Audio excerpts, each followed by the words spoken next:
శ్రీ గురుభ్యో నమః. మార్కండేయ మహర్షి మహాప్రళయంలో కూడా నిలిచి ఉండేటువంటి మహానుభావుడు. ఆయన సప్తచిరంజీవులలో ఒకడు. ఆయన వెంకటేశ్వర స్వామి వారి యొక్క పరిపూర్ణ శక్తిని ఒక స్తోత్రంలో నిబిడీకృతం చేసి వెంకటేశ్వర వజ్రకవచము అనే పేరుతో మనకు అందించడం జరిగినది. అందులో కేవలం 5 శ్లోకాలు మాత్రమే ఉంటాయి. అందులో కూడా మొదటిది ధ్యాన శ్లోకము, చివరిది ఫలశ్రుతి. మధ్యలో 3 శ్లోకాలు ఉంటాయి.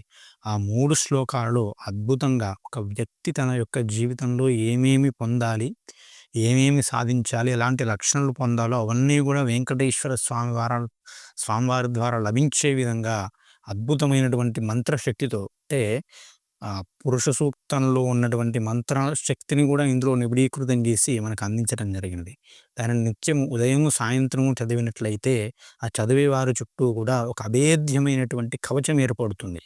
అందులోనే చెబుతాడు, ఏర్పడి భూత ప్రేత పిశాచాది బాధల నుంచి, అంటే దుష్ట ప్రయోగాలు, బ్లాక్ మ్యాజిక్ అంటారు కదా, అలాంటి బాధల నుంచి, అంటే అసలు ఈ సృష్టిలో ఉన్నటువంటి ఎలాంటి నెగిటివ్ ఎనర్జీ కూడా వారిని ఇబ్బంది పడకుండా కాపాడుతూ ఉంటుంది. ఎందుకంటే ఈ సృష్టిలో ఉన్నటువంటి పాజిటివ్ ఎనర్జీని మనకు అందించేలా చేయమని వెంకటేశ్వరుని కోరుకుంటారు. చాలా అద్భుతమైనటువంటి స్తోత్రము. అసలు ఇలా ఒక స్తోత్రాన్ని విచిత్రంగా వజ్రకోత అని చెప్పినటువంటి మహానుభావుడు ఆ యొక్క మార్కండేయ మహర్షి. ముందుగా మీకు ఆ స్తోత్రాన్ని వినిపిస్తాను. ఆ తర్వాత దాని అర్థాన్ని కూడా చెబుతాను. అర్థాన్ని చెబితే అసలు ఏంటి ఈ స్తోత్రం ఏమిటని అర్థమవుతుంది. ముందుగా ఆ యొక్క స్తోత్రాన్ని మనం తెలుసుకుందాం.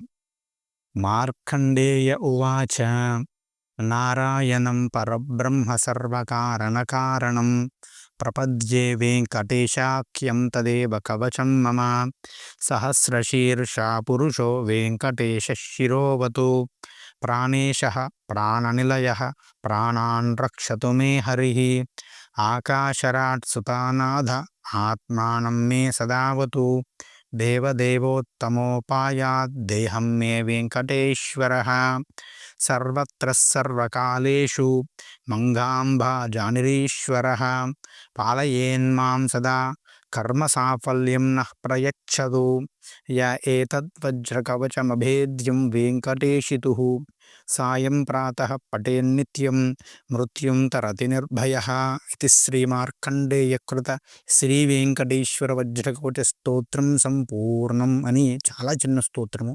చదవడానికి ఒక్క నిమిషం కూడా పట్టదు, కానీ ఆ ఫలితాలు మాత్రం అనంతమైనటువంటి విధానంలో మనకు లభిస్తూ ఉంటాయి. ఇందులో చూడండి, చాలా విచిత్రమైనటువంటి ప్రయోగాలు చేస్తున్నాడు. 4వ స్తోత్రంలో చూడండి ఏమంటూ ఉన్నాడు. అందులో అలవేలు మంగమ్మ తల్లి నేను చేసే ప్రతిపదని కర్మ సాఫల్యం ప్రయచ్చతు అన్నాడు కదా, అంటే చేసేటువంటి ప్రతి పనిని కూడా సాఫల్యం చెందేది కాదు, అందులో విజయం సాధించే విధంగా నన్ను అనుగ్రహించాలి, అంతే కదా. మనం మానవుడిగా పుట్టిన తర్వాత కర్మ అనేది చేయకుండా ఉండలేము, కానీ ఆ కర్మలు సఫలమైతే సరైనటువంటి మార్గంలో చేయాలి, అవి సఫలం అవ్వాలి, ఆ ఫలితాన్ని మనం అనుభవించాలి, అప్పుడు దానికి పరిపూర్ణత అనేది లభిస్తుంది. అలా చేసేలాగా అలవేలు మంగమ్మ తల్లి మనల్ని కాపాడాలి అని ఈ యొక్క శ్లోకం 4వ శ్లోకంలో మనకు మొదటగా చెబుతూ ఉన్నాడు. అదేవిధంగా ఆ తర్వాత పై శ్లోకంలో దేవదేవోత్తమోపాయాత్ దేహం మే వెంకటేశ్వర అంటూ ఉన్నాడు. వెంకటేశ్వర స్వామి వారు నా దేహాన్ని కాపాడాలి అంటూ ఉన్నారు. కర్మలు చేయాలంటే ముందు దేహం ఉండాలి కదా, అంటే ఈ దేహాన్ని రక్షించాలి, ఎలాంటి అనారోగ్యాలు కానీ అపమృత్యువులు కానీ రాకుండా ఈ దేహాన్ని కాపాడాలి, ఒక కవచంలాగా ఉండి వెంకటేశ్వర స్వామి నన్ను కాపాడాలి అంటూ ఉన్నాడు. దీనికి మూలమైనటువంటి ధ్యాన శ్లోకంలోనే ఒక అద్భుతమైనటువంటి విశేషాన్ని చెప్పినాడు. ఏమిటంటే నారాయణం పరబ్రహ్మం సర్వకారణ కారణం అంటూ ఉన్నాడు. అంటే చిన్న క్రిమి, ఆ బ్రహ్మకీడజనని అంటారు కదా, చిన్న క్రిమి నుంచి బ్రహ్మ వరకు ప్రతి జీవిలోనూ ఉంటూ ఆ యొక్క జీవనం నడిపించేటువంటి వాడు నారాయణుడు. అందుకే స్థితికారకుడు అంటాడు. ఆ నారాయణుడే ప్రతి అణువులో ఉన్నాడు, మనలో ఉన్నాడు, ప్రతి అణువులో కూడా వ్యాపించి ఉన్నాడు. ఆ నారాయణుడే అలవేలు మంగ పద్మావతి సమేతుడైనటువంటి వెంకటేశ్వరుడి రూపంలో ముద్ద కట్టి నా ఎదుట నిలిచి ఉన్నాడు అంటూ, అంటే విశ్వ చైతన్యమే నా ఎదుట వెంకటేశ్వర స్వామిగా నిలిచి ఉన్నది. ఆ విశ్వ చైతన్యమైనటువంటి వెంకటేశ్వర స్వామి నిన్ను వేడుకుంటున్నాను, ఏమని, నా యొక్క కర్మలన్నీ కూడా సాఫల్యము చెందాలి, సరైనటువంటి విధానంలో ఫలితాన్ని ఇవ్వాలి, నా శరీరం ఎప్పుడు కూడా దృఢంగా ఉండాలి, దేహం రక్షింపబడుతూ ఉండాలి, అనవసరమైనటువంటి పీడలకు గురి కాకుండా, బాధలకు గురి కాకుండా ఉండాలి అని కోరుకుంటూ ఉన్నాడు. ఆ తర్వాత సహస్ర శీర్షో అంటున్నాడు. అంటే మనకు పురుష సూక్తంలో చెప్పేటువంటి సహస్ర శీర్ష పురుష సహస్రాక్ష సహస్రపాద అనేటువంటి పదాన్ని తీసుకొస్తూ ఉన్నాడు. సహస్ర శీర్షుడైనటువంటి వెంకటేశ్వరుడు నా శిరస్సును కాపాడాలి అంటూ ఉన్నాడు. సహస్ర శీర్షుడు అంటే అనంతమైనటువంటి తలలు గలవాడు. అనంతమైన తలలు అంటే ప్రతి ఒక్క తలలోనూ ఉండే బుద్ధి శక్తి రూపమైనటువంటి ఆ వెంకటేశ్వరుడు నా బుద్ధిని కాపాడాలి, బుద్ధిని సరైనటువంటి విధానంలో పనిచేసే విధంగా చేయాలి అని ఆయనకే అప్పజెప్పిస్తున్నాడు. బుద్ధిని కాపాడేటువంటి బాధ్యతను కూడా. బుద్ధి సరిగ్గా ఉంటేనే కదా మనం సరైనటువంటి కర్మలు చేసేది, అప్పుడేగా కర్మలు సాఫల్యం చెందేది. కాబట్టి ఆ విధంగా శరీరం బాగుండాలి, బుద్ధి బాగుండాలి, ఆ బుద్ధితో సరైనటువంటి పనులు చేయాలని అద్భుతంగా కోరుతూ ఉన్నాడు. అంతేకాదు చైతన్యం కూడా ప్రాణాన్ రక్షతు మే హరి అంటూ ఉన్నాడు. ప్రాణం అంటే చైతన్యము. ప్రాణేశ ప్రాణాన్ రక్షతు అంటున్నాడు. ప్రాణేశుడు అంటే ప్రాణములకు పతి, శక్తికి పతి. శక్తికి పతి ఎవరు? అమ్మవారికి భర్త. అమ్మవారి శక్తి స్వరూపిణి, మనలో చైతన్య స్వరూపిణి అమ్మవారు. ఆయన భర్త వెంకటేశ్వరుడు. ఆ వెంకటేశ్వరుడు నాలో ప్రాణశక్తిని కాపాడుతూ ఉండాలి. బుద్ధి, శరీరము ఇవన్నీ ఉండగానే సరిపోదు కదా. అంటే ఏదో కోమాలో ఉన్నట్టండి. అతనికి బుద్ధి ఎంత ఉంటే ఏం లాభం, ఎంత తెలివి ఉంటే ఏం లాభం. అతనికి చైతన్యం ఉండాలి కదా. ద్విగుణీకృతమైనటువంటి చైతన్యం అతనిలో ఉంటేనే ఆ బుద్ధి అనేది ఉపయోగపడుతుంది, సరైనటువంటి పనులు చేయబడతాయి, అవి పనులతో ఫలితాన్ని ఇవ్వడం జరుగుతుంది. కాబట్టి ఆ చైతన్యము కూడా ఏనాడు తగ్గకుండా నన్ను ఆ యొక్క వెంకటేశ్వర స్వామి వారు నన్ను కాపాడాలి అని అది కూడా ఆయనకి అప్పగించి వేస్తున్నాడు. అంతేకాదు మరి బుద్ధి ఉంది, చైతన్యం ఉంది, దేహం ఉంది, ఉంటే సరిపోతుందా?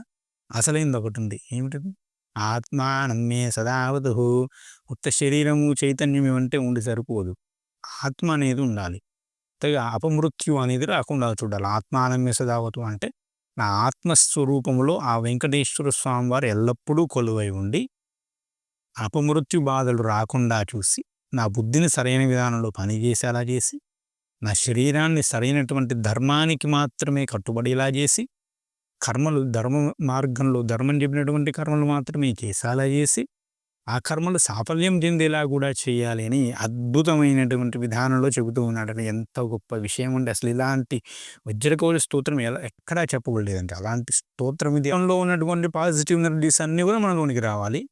మన ద్వారా పాజిటివ్ కర్మలు అనేవి జరుగుతూ ఉండాలి. ఆ పాజిటివ్ కర్మల ద్వారా మళ్ళీ పాజిటివ్ ఎనర్జీ అనేది విశ్వంలోకి వెళ్ళి విశ్వం వృద్ధి చెందుతూ ఉండాలి. ఆ విధంగా విశ్వము, ఈ యొక్క మానవుడు, జీవుడు రెండూ కూడా వృద్ధి చెందుతూ పరస్పరమైనటువంటి విధానంలో మోక్ష స్థితిని కూడా పొందాలి అని అద్భుతమైనటువంటి విధానంలో మార్కండేయ మహర్షి వారు వజ్రకవచ స్తోత్రాన్ని చెప్పడం జరిగినది.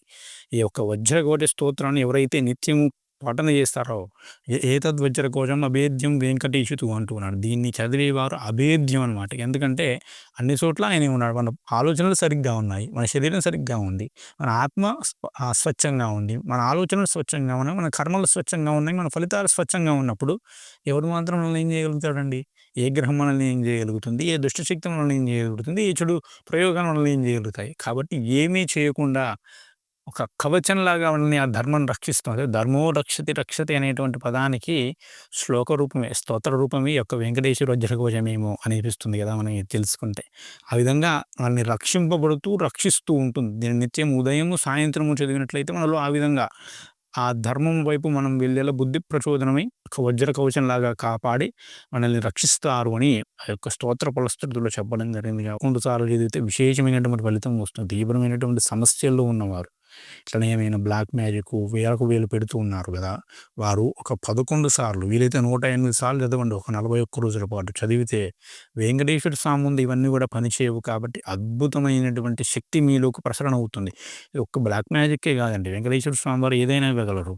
ఆర్థిక సమస్యలకు, ఉద్యోగానికి, దేనికైనా కూడా దీన్ని ఉపయోగించుకోవచ్చు. ప్రతి ఒక్కరు కూడా, ముఖ్యంగా చిన్న పిల్లలతో దీన్ని చదివించండి, వారికి రక్షణ అనేది కల్పిస్తుంది. అంత అద్భుతమైనటువంటి స్తోత్రము కాబట్టి అందరూ చక్కగా చదువుకోండి. వెంకటేశ్వర స్వామి వారి యొక్క అనుగ్రహాన్ని పొందండి. ఓం నమో వెంకటేశాయ నమః. శ్రీమాత్రే నమః. స్వస్తి. జై శ్రీరామ్.